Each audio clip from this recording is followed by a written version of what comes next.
con tu participación. Henry, gracias, Richard. Estás participando en la comunidad Elefante como candidato a diputado. Así es, Richard. Qué gusto, amigos televidentes y amigos radioescuchas. Qué gusto estar con ustedes. Y por supuesto, Richard, un gran amigo, un gran maestro de la política. Y pues a quien le acepté venir al programa porque realmente es parte del quehacer político también. Aparte de la carrera comunicativa que tengo, pues ahora pues la carrera política también me lleva a esto, a la participación. Y la participación, lo decías al principio, Richard, en unas elecciones netamente raquíticas, donde vamos a tener diferentes aspectos que en elecciones pasadas no había. Unas elecciones totalmente atípicas, en donde pues va a haber mucha ausencia. Pero mira, es que no solo la ausencia de votación, sino que el exceso de ofertas. Y el exceso de ofertas y poca demanda, porque en marketing político se puede decir eso, en respecto a la demanda y la oferta, mucha oferta y poca demanda. ¿Por qué? Porque el ciudadano está apático y la apatía es algo que tenemos que vencer. Ahora se suma también la campaña del voto al nulo, de lo que están pues pregonando algunos candidatos que no pudieron participar o no van a participar. Y eso también le da otro componente a las elecciones. ¿Cuál? ¿Por qué? Porque en este caso hay una recomposición del sistema, Richard. Y esa recomposición del sistema nos lleva a unas elecciones, como te decía, atípicas, porque realmente estamos viendo que estos dos factores van a pesar dentro de la evolución de las elecciones y dentro de la participación ciudadana. Y al mismo tiempo, dentro del quehacer político y el quehacer de un futuro gobierno o de un presidente, y dijiste también una palabra clave, la legitimidad. La legitimidad de un diputado, de un alcalde, de un presidente, de un vicepresidente y de todo su gabinete es precisamente el voto. Y es cada 4 años que la legitimidad se la delegan al ciudadano para que este ciudadano pues venga y le delegue autoridad a una persona para que gobierne y lleve al país a mejores derroteros. Considerando todos estos aspectos que mencionas, Henry, ¿no crees que el arroz ya está cocinado y que vamos a ir a participar como a votar, pero que realmente ya se sabe quién va a ser el futuro presidente?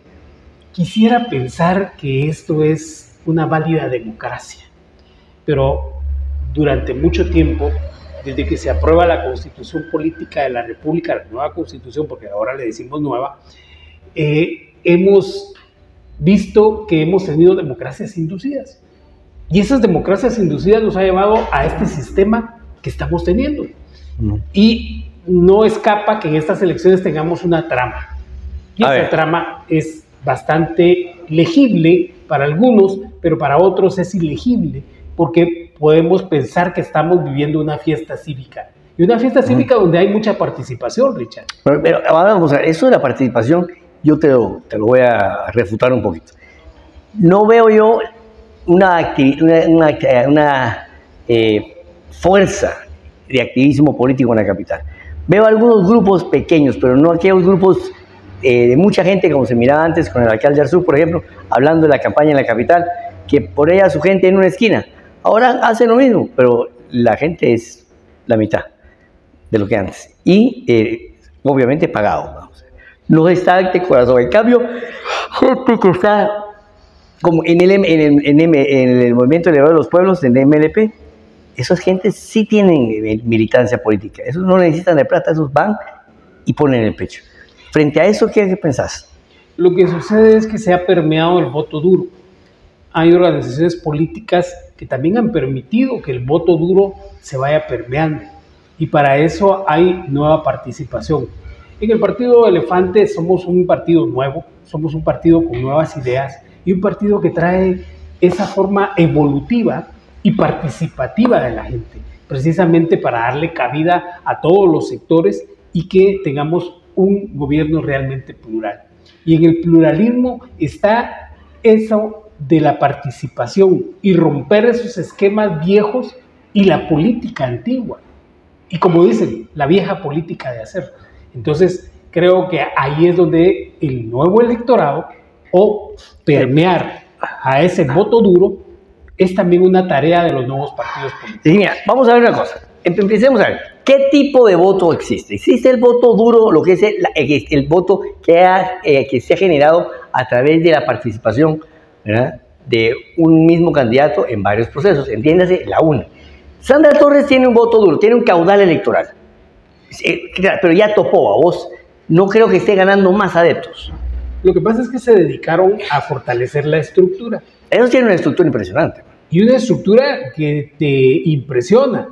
No, tienen candidatos a diputados y candidatos a alcaldes en todo el país, cosa que no tiene ningún otro partido. El otro partido bien organizado es el partido de Valenzuela, el partido Vamos. Por supuesto. Están, pero mira, bien organizaditos. Pero vamos a hablar de eso cuando regresemos de este corte comercial. ¿Cuánto vamos?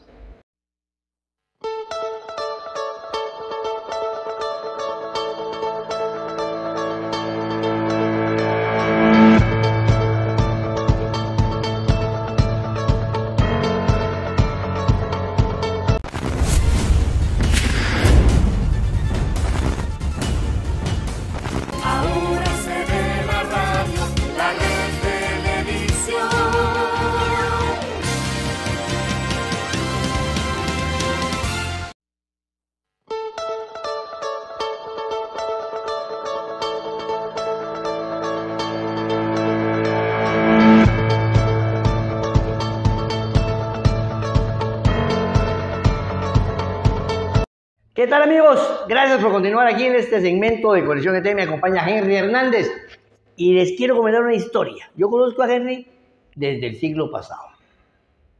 Ahí donde lo ven, hoy es candidato a diputado, pero lo conocí en sus días de inicio en Prensa Libre, bajo el mando de José Eduardo Zarco. Él era un muchacho joven, muy inquieto, y una de su primera asignación fue al lado mío. ¿A qué edad entraste a esa Prensa Libre? A los 17 años, Richard. Okay. ¿Y qué edad tenías cuando me acompañaste el día de la muerte de Jorge Carpio? Yo ya tenía los 19 años, cuando nos tocó ir a cubrir el evento trágico, totalmente trágico e histórico para Guatemala, lamentable. Es ahí donde te digo, las tramas a veces ya están... Sí, ya se había coordinado. Entonces te acompaño a cubrir precisamente la muerte de Jorge Carpio, a Quiché. Sí, fuimos en una trooper. Una trooper. Bueno, me vas a contar la historia. Para los que no saben, Jorge Carpio Nicol es uno de los mártires de la política nacional. Se dio el proceso, se abren las elecciones generales para buscar el primer presidente de la era democrática, 1985, 86. Y se acaba de terminar el proceso de las elecciones de la Asamblea Nacional Constituyente. Jorge Carpio lidera las encuestas con su partido Unión del Centro Nacional y era un hombre que estaba destinado a ganar la presidencia. Sin embargo, durante su vida generó bastantes enemigos, al punto de que había un interés muy serio de parte de algunos empresarios de que Jorge Carpio no llegara. ¿Por qué? Porque si llegaba Jorge Carpio al poder, se iba a encontrar Guatemala frente a un hombre que tenía buenas intenciones y muchos valores, cosas que no le gusta a la gente. Y que están plasmadas en el libro azul todavía. Plasmadas en el libro azul de Jorge Carpio. Cuando se muere Jorge Carpio, yo era columnista de Prensa Libre, Henry acababa de entrar a la redacción y nos fuimos ese día fatal, ¿verdad?, a la vuelta del chilero en Quiché. Llegamos La vuelta del molino. La vuelta del molino. La vuelta del molino es una cosa horrible. Entonces, de ahí venimos, ¿no? Henry, también ganaste varios premios de periodismo en Prensa Libre, ¿verdad? Sí, yo tengo el Premio Nacional de Periodismo. Al mismo tiempo, pues tengo un premio que me dio el Centro de Investigaciones Económicas y Nacionales, que pues me ha servido muchísimo a nivel internacional. De igual manera, en la Universidad Complutense de Madrid. Y he estado en diversos países, en la UNAM, en México. He recibido preparación política y al mismo tiempo en medios de comunicación. Ahora, aquí en Guatemala. no, esta participación ahorita en Comunidad Elefante no es algo que te viene a sorprender. Antes te estabas también apoyando en las elecciones pasadas a algún candidato. ¿Con quién estabas en las elecciones pasadas? Fíjate, Richard, que he combinado mi carrera comunicativa con mi carrera política y al mismo tiempo mi carrera académica. En este caso, pues vos sabrás mis inicios como comunicador, como periodista, y pues me graduó en la Universidad Francisco Marroquín en licenciatura en comunicación. Al mismo tiempo estudio licenciatura en Ciencias Jurídicas y Sociales en la Universidad de San Carlos de Guatemala. Y me voy a estudiar a España también Ciencia Política. Entonces, creo que esa combinación me ha llevado a tener diferentes asesorías con diferentes candidatos. Y sí he estado a la par de candidatos que pues, han hecho, la historia lo juzga, un buen papel o un mal papel. Y algunos han llevado a la presidencia, otros no. Y pues inicio en la política participativa en el Partido de Avanzada Nacional PAN. Y ahí pues logro escollar en el partido y al mismo tiempo en el gobierno. Y gracias a Dios hacer un buen papel porque a veces uno trata de identificarse con las causas justas y al mismo tiempo en un gobierno que lo tildaban de derecha, pero que al mismo tiempo resultó haciendo cambios sustantivos en el país y que llevaron a ver el resultado a estos 25, 30 años, por ejemplo, en el sector energético, por ejemplo, en el sector económico, por ejemplo, en el sector de desarrollo, en infraestructura. En ese tiempo, pues fue parte de lo que yo realicé en los años 90. Bueno, en 1985 se cierra la Constitución, muerte a Jorge Carpio, la historia cambia. Henry, vas a ser electo diputado. ¿Qué leyes vas a impulsar ahí? ¿Qué vas a hacer en el Congreso? Porque, decime, ¿cuál es tu plan de acción? Uno es llevar la agenda de partido, y dentro de la agenda de partido es tener en Comunidad Elefante claro que debemos de impulsar una reforma a la Constitución Política de la República. Yo no estoy de acuerdo. Yo no estoy de acuerdo en eso. Sí, pero reformas que sean torales para poder iniciar un cambio al sistema que estábamos diciendo. Porque si queremos cambiar el sistema, cambiémoslo tal vez de a poco, pero también vayamos poniendo los puntos de partida. Y en los puntos de partida está precisamente algunos aspectos que deben de irse cambiando. La última reforma constitucional que se vivió fue en tiempos de Ramiro de León Carpio, las cuales no fueron tan afortunadas para el país. Realmente se hizo reformas en las cuales nuevamente se volvió a identificar los intereses de sectores, pero no del pueblo. Aquí, en las reformas que debemos de plantear, es cambios sustantivos que lleven a beneficios del pueblo. Y dentro de esos beneficios, por ejemplo, es un ejemplo, dentro de una reforma que debe hacerse y volver a el estado natural de la Constitución Política de la República.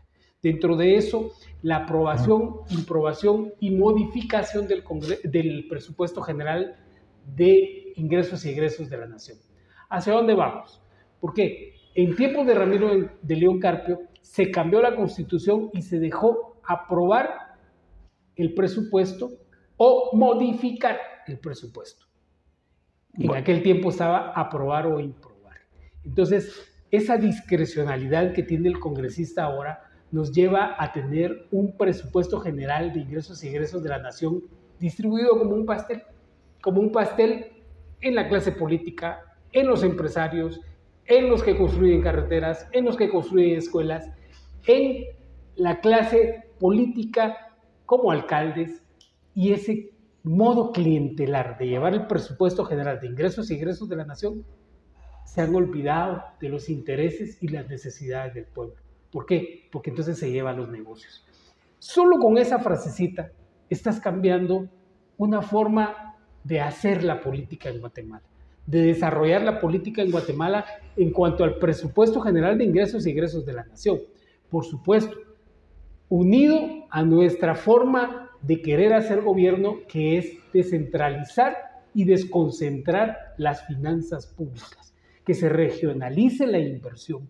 Y esa regionalización, por ejemplo, te lleva a pensar que si en el techo de una escuela tenés que venir al Ministerio de Educación y del Ministerio de Educación a hacer la romería al Ministerio de Finanzas Públicas para que se invierta 1 millón en el cambio de techo de una escuela, eso te lleva 1 año, te lleva 2 años para poder realizar una obra, cuando se puede regionalizar y descentralizar el gasto a través de decisiones muy puntuales que te lleven a que en 6 meses o en 5 meses tengas el cambio del techo de una escuela. Y mientras eso, pues ya no hay infraestructura, ya no hay escuela para los niños, dejan de ir a la escuela, dejan de recibir educación, solo con un punto que te estoy hablando. No digamos en salud, no digamos en la infraestructura en cuanto a vías, en cuanto a toda la infraestructura vial que el país necesita. Entonces, pero para eso también tenemos que saber que el gasto público lo que debe de llevar es las auditorías forenses. Entonces debemos de fortalecer la Contraloría General de Cuentas. ¿Y cómo podemos fortalecer la Contraloría de Cuentas? Es al mismo tiempo que lleve una fiscalización efectiva.